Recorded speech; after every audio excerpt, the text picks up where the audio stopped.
which what are the values I hold important in my life, what are the goals of my life. तो सबसे पहले आप अपने आप को पढ़ने की कोशिश कीजिए। दूसरा, लर्न अबाउट कैरियर। अगर मुझे कुछ बनना है तो उसके बारे में पहले पता कीजिए मुझे क्या बनना है, कैसे बनना है, और how to move forward. And the third most important thing, whatever you want to be, you need to have a plan with you. अब ये प्लान शॉर्ट टर्म भी है, लॉन्ग टर्म भी है। ये सारे बच्चे जितने अभी यहाँ पर आए हुए हैं, they are right now, according to them, it's a very long-term plan. Science school admission, military school admission, RIMC. But it's a very short plan for you at this particular stage. So make a plan, short term, long term. Now coming, क्योंकि आप सब लोग यहाँ पे सैनिक school के exam दे के बैठे हैं या देने वाले हैं, या मिलिट्री स्कूल एग्जाम देने वाले हैं या दे के बैठे हैं, कोई RIMC का है। I will only talk about armed forces. Various options Colonel Harkar will deal with it. अब आर्मी के अंदर अगर एंट्री करना है as an officer, first entry as an officer is NDA, and that is where Sainik school come into play. तो सैनिक school का main aim क्या है गवर्नमेंट ऑफ स्टेट गवर्नमेंट और गवर्नमेंट ऑफ इंडिया का? To increase the officers representation cadre into the armed forces from respective states. जैसे भी महाराष्ट्र के 2 सैनिक स्कूल है, सतारा, चंद्रपुर। एक क्या है, महाराष्ट्र के अंदर ज़्यादा से ज़्यादा ऑफिसर्स कार्डर की नौकरी को बढ़ाना, उसके लिए सैनिक स्कूल है। तो the aim of Sainik school is simple, gateway to national defence academy, जहाँ तो फाइनली ऑफिसर्स बनते हैं। Now I will not deal NDA में कैसे जाना हो आपको। अब जैसे आप सैनिक स्कूल में जाओगे या मिलिट्री स्कूल में जाओगे, आपको मालूम पड़ेगा NDA में कैसे जाना है। मैं पेरेंट्स के लिए कुछ गाइड करना चाहूँगा कि आपका बच्चा एक बार जो सैनिक स्कूल के अंदर घुस जाता है तो उसका प्रोग्रेस पाथ कैसे मॉनिटर करना। बच्चा तो सैनिक स्कूल में चला गया, आप भी खुश, बच्चा भी खुश, बट बच्चा सैनिक स्कूल में कदम रखने के बाद उसका प्रोग्रेस पाथ कैसा है। आपको लगता है कि एवरी सेकेंड संडे मराठी म्हणतो आपण डब्बा पैक करो गेलो, उसको खाना खिलाया, कैंपस में बैठ के 6-7 घंटे निकाले, शाम को टाटा बाय बाय बोल के घर चले गए, और आपको लगता है आपका बच्चा खुश है, आपका बच्चा बहुत बढ़िया कर रहा है। 95% parents don't pay toward the most important aspect जो उनको रियल ध्यान देना चाहिए। जैसे ही आपका बच्चा 6th पे जाता है, आपकी आंखें खुलती है 8th में, 9th में कि मेरा बेटा क्यों नहीं अच्छा कर रहा है। हमने तो आपके हाथ में बहुत बढ़िया बच्चा दिया था, पर 3 साल में मेरे बच्चे को क्या हो गया। गलती सैनिक स्कूल के लिए या गलती सैनिक स्कूल टीचरों के लिए, गलती हमारी एज पेरेंट्स है जो 3 साल हमने जिस एरिया में ध्यान देना चाहिए था उस एरिया में ध्यान नहीं दिया।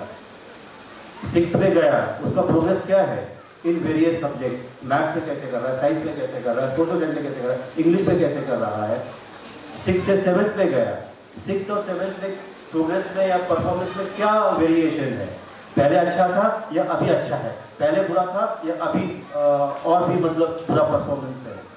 6th हो गया, 7th हो गया, 8th में गया, कंपेयर 6th का 7th का 8th से। ये हम लोग कोई नहीं करते हैं। कोई भी जाके class teacher, subject teacher, house warden, principal, vice principal, admin officer से नहीं मिलता है। अगर बुलाया तो ही जाके मिलना। My advice to all of you is, जब भी सेकेंड संडे जाओगे अपने बच्चे के साथ राइट फ्रॉम उनके क्लास टीचर से लेके सारे subject teacher, house teacher, warden, principal, vice principal and admin officer, इन सब से 5-5 मिनट मिलिए, अपने बच्चे का प्रोग्रेस पाथ चेक कीजिए। तभी आपका बच्चा जिस लॉन्ग टर्म एम NDA की वजह से आपने उसको सैनिक स्कूल में डाला है वो आप अचीव कर पाओगे।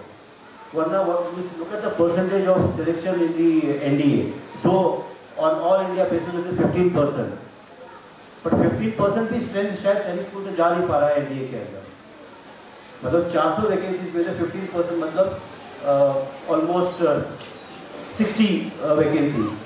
You will be surprised, not even 60 people are going from various sainik schools into NDA.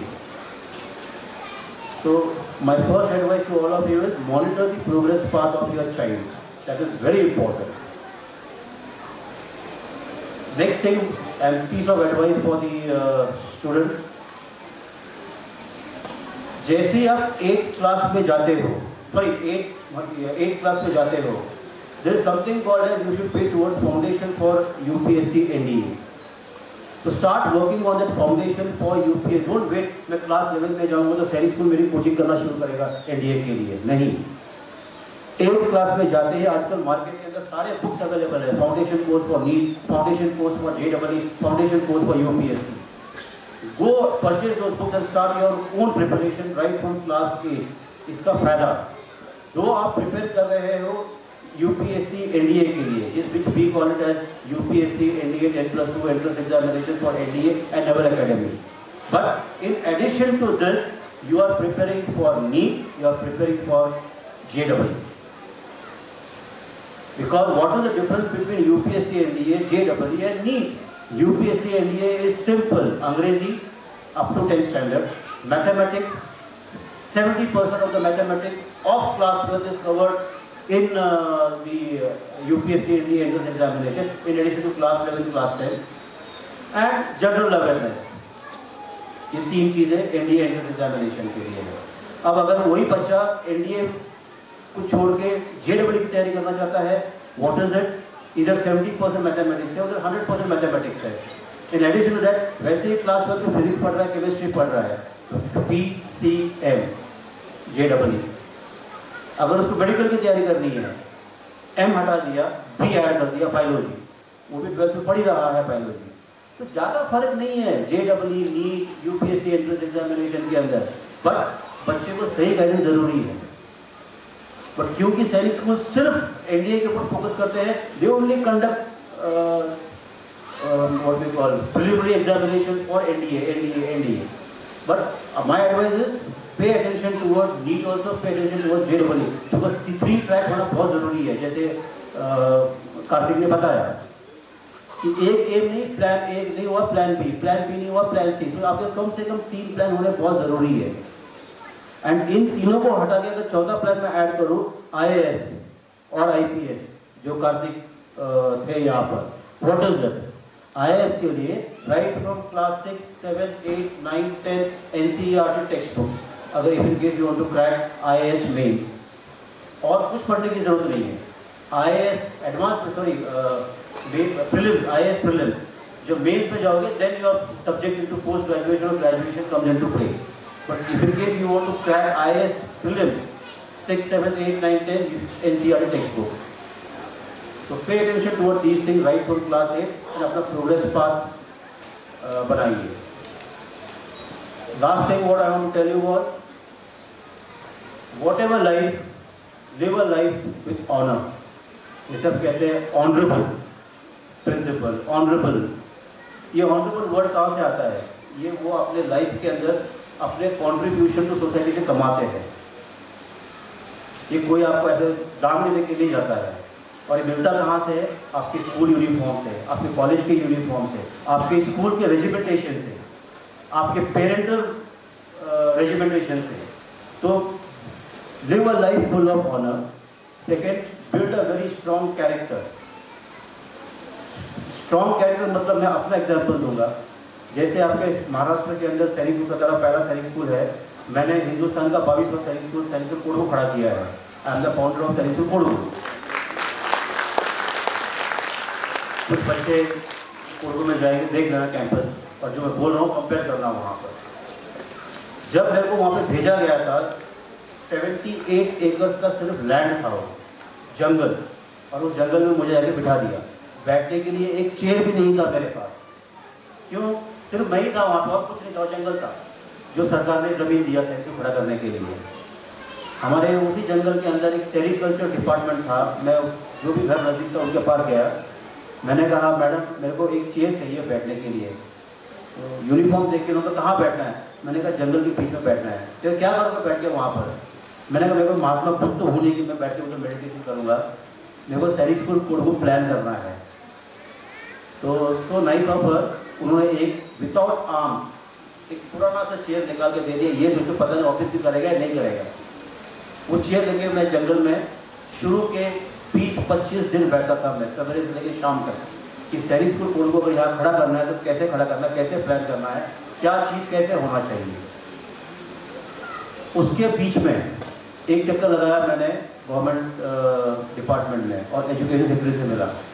मैंने कहा सर मुझे आपका जो MOU होता है, महाराष्ट्र मेमोरेंडम ऑफ अंडरस्टैंडिंग, उसकी एक कॉपी दीजिए, मुझे पढ़ना है कि क्या सैनिक स्कूल कैसे खड़ा करने के लिए बोला गया है। बिकॉज ये सैनिक स्कूल खड़े होते हैं स्टेट गवर्नमेंट और government of India ministry of defence के समझौते के बीच में, जिसको इन्होंने नाम दिया है मेमोरेंडम ऑफ अंडरस्टैंडिंग MOU। तो उन्होंने कॉपी मेरे को दिया। मैंने कहा सर मैं इसको पढ़ के 2 दिन के बाद आऊँगा। मैं उसको लेके चला गया खुशहाल नगर, MA साइड में पढ़ के मैंने पूरा उसका पढ़ाई किया। 2 दिन के बाद फिर गया मैं मिस्टर विजय भास्कर जो एजुकेशन सेक्रेटरी थे तभी कर्नाटक के। मैंने कहा सर अगर इस MOU के हिसाब से मुझे सैनिक स्कूल कोल्लू खड़ा करना है, मेरे को नहीं खड़ा करना है। तो he was surprise, he was shock. कहते ये पूरा प्लान तो आप ही के सैनिक स्कूल बीजापुर के प्रिंसिपल ने बनाया। मैंने कहा सर कोई कंपैरिजन नहीं है, उन्होंने जो किया उन्होंने किया। अगर आप चाहते हैं कि मैं सैनिक स्कूल को खड़ा करूँ, बिकॉज नाम मरने के बाद भी रहेगा, इसलिए मैं अपना DPR लेकर आऊँगा, डिक्लेयर प्रोजेक्ट रिपोर्ट, और उस DPR को मैं आपको सबमिट करूँगा। आप हाँ बोलोगे मैं कंटिन्यू करूँगा, ना बोलोगे मैं अपना सैनिक स्कूल को आगरा में जाता भी मैं चला जाऊँगा ऑफिस। तो ही से ढोक के 2 दिन के बाद आइए गया। ना मैंने किसी आर्किटेक्ट का हेल्प लिया, ना मैंने किसी बिल्डर या कंस्ट्रक्टर या इंजीनियर का हेल्प लिया।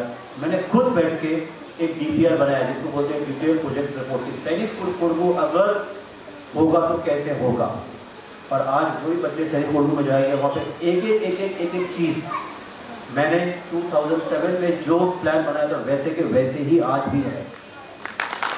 उधर एक चीज़ हिलाने को किसी को मौका नहीं है। नया चीज़ें बनेंगे तो जहाँ जगह खाली है वहाँ बनाएंगे, नो डाउट अबाउट इट। पर जो मैंने कभी प्लान किया था वो आज भी वैसे का वैसा ही है। अभी जब ये DPR मैंने एजुकेशन सेक्रेटरी को दिया, एजुकेशन सेक्रेटरी ने देखा उसको, कहता okay colonel Naravane, free hand given to you, carry on. मैंने कहा सर पहली बार मुझे कोई ऑडिट नहीं चाहिए, क्योंकि अगर बार बार 3 महीने में ऑडिट भेजोगे तो ये स्कूल खड़ा हो गया, क्योंकि नया सैनिक स्कूल है, जंगल में खड़ा कर रहा हूँ, मेरे को अपने दिमाग से खड़ा करने देते। दूसरी चीज़, मेरे को ये स्टेट ऑफिसर से कोई इंटरफियरेंस नहीं चाहिए। और तीसरी चीज़, अगर आपको लगता है कि भाई स्कूल के अंदर मेरी वजह से कोई गलत काम हो रहा हो, मेरे को सिर्फ 5 सेकंड लगेंगे वो सीट खाली करने के, तो 5 सेकंड में सीट खाली करके चले जाऊँगा मैं। अब इम्पोर्टेंट जो चीज़ मैं बता रहा हूँ, जो DPR पहले साइन हुआ था स्टेट गवर्नमेंट और मिनिस्ट्री ऑफ डिफेंस के बीच में, वो DPR कहता था सैनिक स्कूल कोल्लू 7 साल में खड़ा होएगा। 6, 7, 8, 9, 10, 11, 12 7 साल में सैनिक स्कूल कोल्लू खड़ा होएगा। पहला साल 60 बच्चों का रहने का बिल्डिंग बनेगा, 60 बच्चों का पढ़ने का बिल्डिंग बनेगा, 60 बच्चों का खाने का बिल्डिंग बनेगा, मतलब सब टेम्पररी।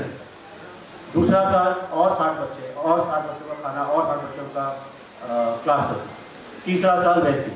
और इसके लिए पहला साल सरकार आपको 4 करोड़ देगा, दूसरा साल आपको 3 करोड़ देगा, तीसरा साल 4 करोड़ देगा, चौथा साल 5 करोड़ देगा। ऐसे करते करते 7 साल में 25 करोड़ रुपया आपको रिलीज किया जाएगा सैनिक स्कूल कोल्लू खड़ा करने के लिए। ये देखा मैंने तभी मना किया था। तो जो मैंने DPR दिया उनको, वो DPR उन्होंने एक्सेप्ट किया। एक्सेप्ट करके वो DPR मैंने खोजा सेंट्रल पब्लिक वर्क डिपार्टमेंट, जो सेंट्रल गवर्नमेंट ऑर्गेनाइजेशन है, PWD नहीं। सैनिक स्कूल कोल्लू पहला स्कूल है हिंदुस्तान का जो CPW ने खड़ा किया है, और वही एक स्कूल है, और किसी स्कूल को CPW खड़ा नहीं किया है।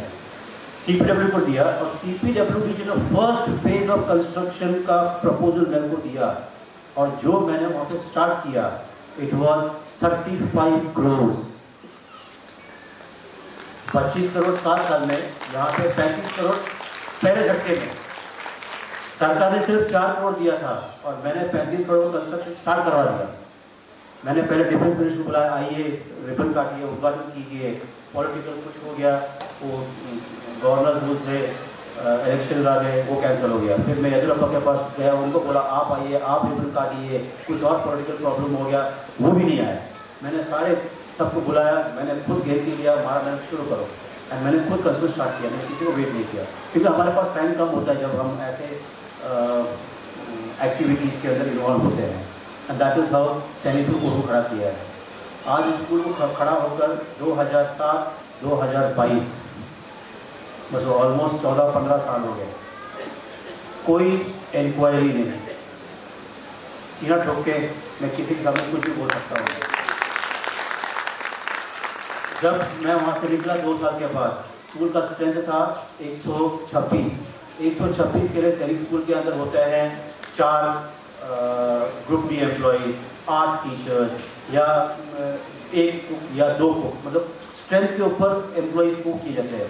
मैंने क्या किया, पहले 2 साल के अंदर 44 लोगों को परमानेंट जॉब देके वहाँ से निकला है, ताकि आने वाले दिनों में कोई खाए पिए ना। और सब कुछ मिनिस्ट्री ऑफ डिफेंस से अप्रूव करा के दिया मैंने। गलत काम किया बट देश के लिए किया। तो build a very strong character, वो आपको किसी के सामने एक हिम्मत देता है बात करने की, जो आज हिम्मत भगवान ने मेरे अंदर दिया है। तीसरा, be a professional in your life. जो भी करो, you have to be a professional in your life. You cannot say कि मैंने पढ़ाई किया था लेकिन आज मैं ठीक से पढ़ा नहीं पा रहा हूँ, मतलब आपने अपनी तैयारी ठीक से नहीं किया क्लास में आने के लिए। ठीक है, अगर प्रिंसिपल हो तो I should know nuts and bolts of the entire school, like sir the campus administrator, you should know the nuts and bolts of the entire campus. मेरे को ये नहीं मालूम तक बोलने को, be a thorough professional. And fourth, keep country first, self at the last. पहले देश के बारे में सोचिए। आज के ज़माने में आप सुन रहे हो, हम बहुत सारे मेनी ऑफ अस हम कंट्री के बारे में सोचते ही नहीं है। हम वो पंजाबी में कहते हैं ना सानू की। तो we have to think about the country first, because the country moving through a very rough patch and God knows how things are going to change. And last thing, my personal experience, जैसे अभी कार्तिक बोल के गए कि अगर मुझे army officer ही बनना है और अगर मैं आर्मी ऑफिसर नहीं बन पाया तो चिंता ना करें। जैसे अभी सैनिक स्कूल की तैयारी कर रहे हैं या सैनिक स्कूल में गए हैं, मेरे पिताजी भी, हम 3 भाई थे, तो उनका भी एक सपना था कि 3 भाई में से एक बेटे ने कम से कम सैनिक स्कूल में जाना है। तो ज़बरदस्ती मुझे भी उस एग्ज़ाम के लिए बिठाया, मैं फेल हो गया। किसी कोई बोलने वाला आज कम से कम आई कैन है यहाँ पर आप लोगों को मार्गदर्शन करने के लिए, हमारे लाइफ में कोई नहीं था मार्गदर्शन करने के लिए। गए, बैठे, फेल हो गए। मिलिट्री स्कूल, मेरे पिताजी ने मेरे को मिलिट्री स्कूल के एग्ज़ाम के लिए बिठाया। पता ही नहीं क्या पढ़ना, कैसे पढ़ना, क्या तैयारी करना, वो नहीं था, अवेयरनेस नहीं था, गाइडेंस नहीं था, उधर भी फेल हो गए। बट फादर का सपना था कि 3 भाई में से एक भाई कम से कम फौज में डॉक्टर जाए। फिर बाद में मालूम पड़ा NDA, उधर बिठाया बट कामों में बैठ नहीं पाया, गॉड नोज रीजन क्या है। फिर फादर ने मेरे को तभी AFMC के एंट्रेंस एग्जाम के लिए बिठाया मैंने, तभी AFMC की हाँ आज भी है, उधर भी फेल हो गया मैं। पर किस्मत कहते हैं ना, मतलब भगवान का भी लीलावत बोलो कि आप जो बोलो। I got first posted as the adm officer military school Belgaum. My father wanted me to, मेरे पिताजी मेरे को मिलिट्री स्कूल में एज अ बच्चा भेजना चाहते थे। मैं मिलिट्री स्कूल गया कमांड करने के लिए, एंड वहाँ पे 2.5 साल के बाद जब निकला, आप मिलिट्री स्कूल में जाके पूछिए, आपको नरल के बारे में वो बताएंगे, मैं क्या बताऊँ। 3 साल, 3.5 साल के बाद, look at God's creation, I was posted to Sainik School, Korukonda in Andhra Pradesh. When my father wanted me to send to a Sainik School as a kid, मैं गया Sainik School as a headmaster. वहाँ से गाड़ी नहीं रुकी। God sent me as a founder of Sainik School, Korugu. And after from there I quit the Indian Army. I joined Kittur. लड़कों का सैनिक स्कूल से सेट पेट नहीं भरा था, तो 1000 लड़कियों का सैनिक स्कूल है कर्नाटक में, Kittur. I quit the army, government of Karnataka में पीछे पड़ा था, आके ज्वाइन करो, एंड आई ज्वाइन कित्तूर सैनिक school and I stayed 5.5 years। कहने का क्या मतलब है, हम कैरियर को चेज करते रहते, but at time you don't chase a career chases you. ये मेरे लाइफ का एग्जाम्पल कर दिया है। Lastly I thank the ICAN Institute for inviting me here and sharing my valuable thoughts and experiences with you. Congratulations to all the students and parents. Pay attention to the advice what I have given you. and God bless all of you. Thank you. धन्यवाद sir. आपले अमूल्य मार्गदर्शन आमच्या सर्व विद्यार्थ्यांना आणि पालकांना निश्चितच प्रेरणा देणारा आहे. यानंतर कर्नल राडकर सरांचंही मनोगत आपण जाणून घेणार आहोत. जे विद्यार्थी किंवा पालक उशीर आलेले आहेत आणि ज्यांना ट्रॉफी अजून द्यायची राहिली आहे त्यांनी स्टेजच्या डाव्या बाजूला यायचं आहे. राडकर सरांच्या मार्गदर्शनानंतर आपण त्यांनाही सत्कार करूया.